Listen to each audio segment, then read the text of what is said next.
pinsan kaya Hello mga kalingap, magandang hapon at ngayon personal vlog natin. Today, andito po tayo sa aking minamahal na kubo.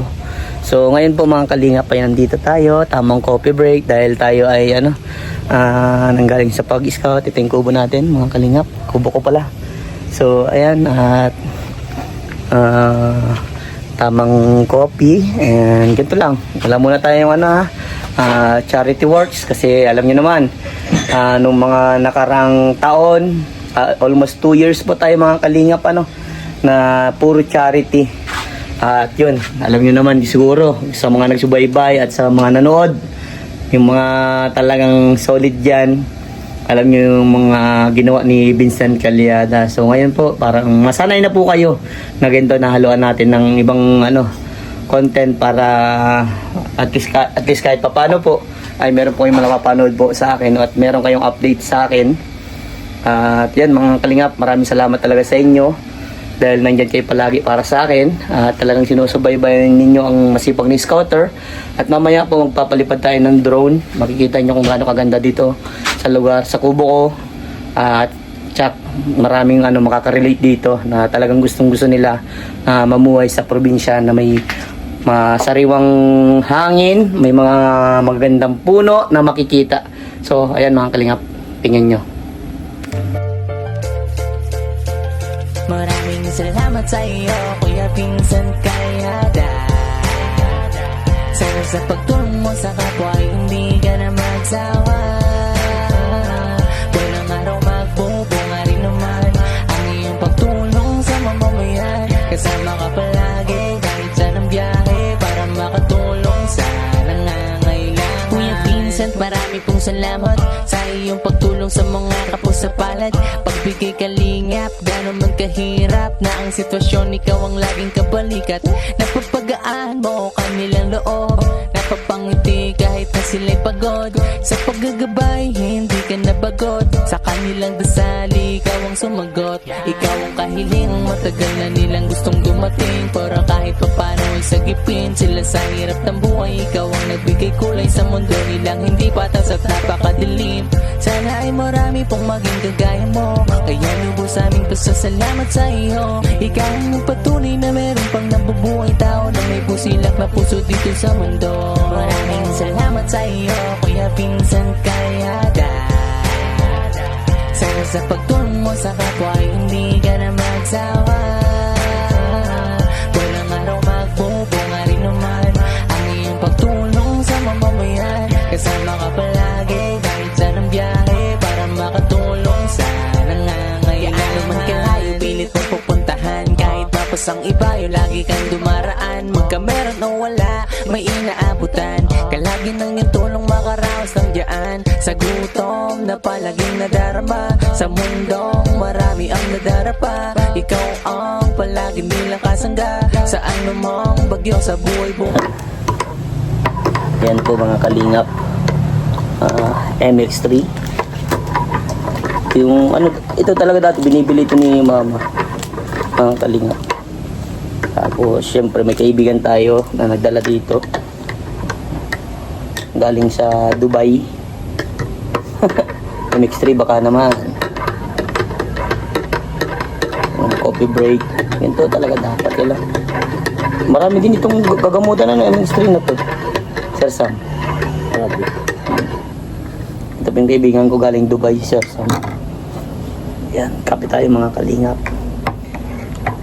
Diyos ko.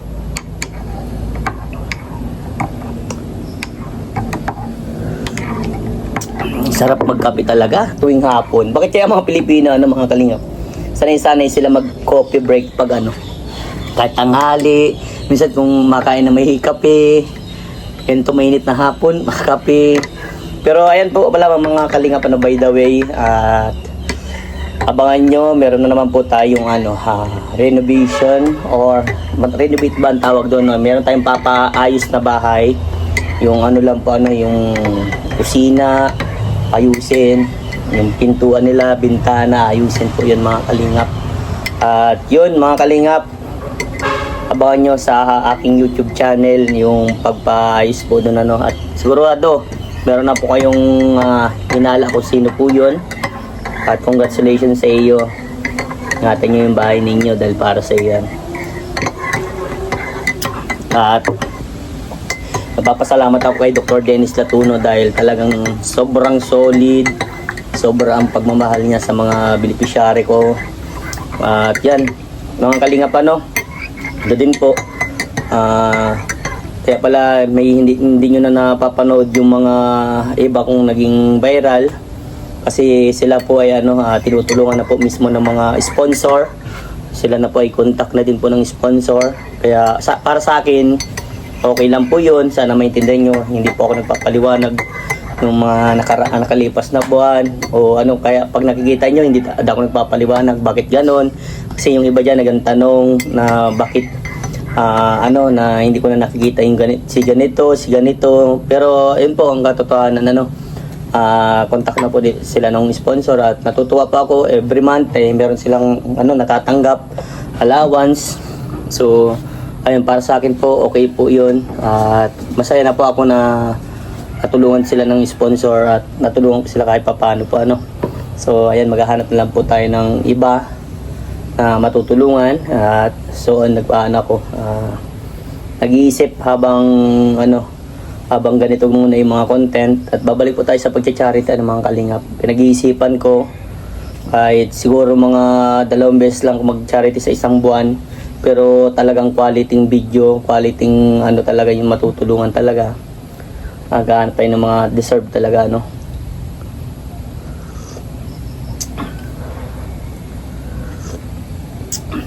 Kasi ayan, mga kalingap.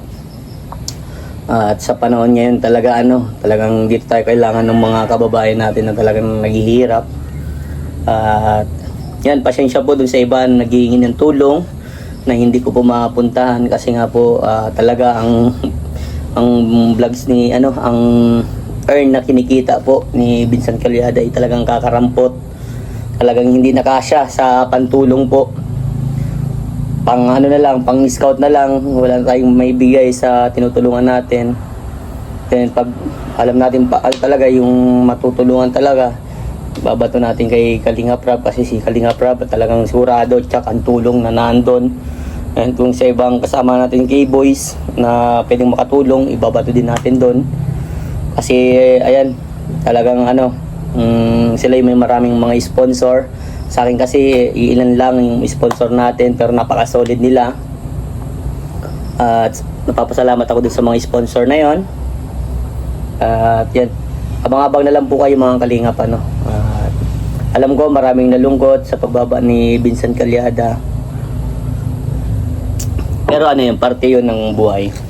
Hindi naman lagi maganda yung nangyayari sa buhay mo. Kaya accept mo yung katotohanan na kung ganito yung nangyayari sa buhay mo, i-accept mo yan. Bagkus mag-isip ka ng magandang strategy na pwedeng may angat ka ulit at pag-isipan yung gano'n. Kaya nakikita nyo mga kalingap tahimik lang tayo at di tayo pumapasok sa mga kung ano-anong issue. Ayan, kaya abangan ninyo mga kalingap na magsisikap tayo. Abang-abangan nyo lang po yan. Darating din po, makikilala ulit ang Vincent Calyada. Talagang nakita nyo naman kahit po magsama tayo sa Kalinga Prab, hindi tayo nagbe-behind the scene. For respect. Tapos iba lang yung nabablog natin, yung iba busy na din, hindi natin mablog. Ayan, ginagawa ko ngayon po nakikipag-collab para yung mga ibang supporter nila yung mag-support din sa akin at yung supporter ko mag-support din po sa kanila. Kaya yun, ganun po ang ginagawa natin mga kalingap. So tiyaga lang tayo sabi nga nila tiyaga ka lang at darating din ang panahon. At yun, abangan nyo po mga kalingap ang pag-charity works ulit ni Vincent Calyada. At talagang yung quality video. Sana all, isa lang pala ang camera. Yung GoPro ko sira na pala. Yung 2 GoPro sira na.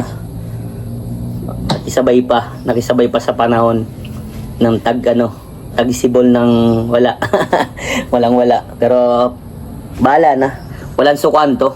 Ang sumuko daw ay talo Kaya sabi nga nilang ng iba dyan ay nagsimula ka na, susuko ko pa rin ba? Kaya malaking kaanoan yun para sa akin na sumuko. Dahil ang sumusuko ay yun ang nagsisilbing talunan. Kumbaga pag sumuko ka, wala nang mangyayari sa'yo. Parang hindi mo tinupad yung pangarap mo sa buhay mo. Kaya yan, abangan nyo mga kalingap. Galingan natin. Yo, pinapawisan na po ang masipag na scouter, grabe oh. At ayan mga kalingap, magluluto ako ng pritong isda. Yan. Dahil solo pa lang ako dito. Yan muna At yan, maraming salamat po mga kalingap. At kung saan po nakarating itong vlog na to, paki-comment po and paki-like and share po and pa-subscribe na din. God bless po everyone. At mabuhay po tayong lahat. God bless.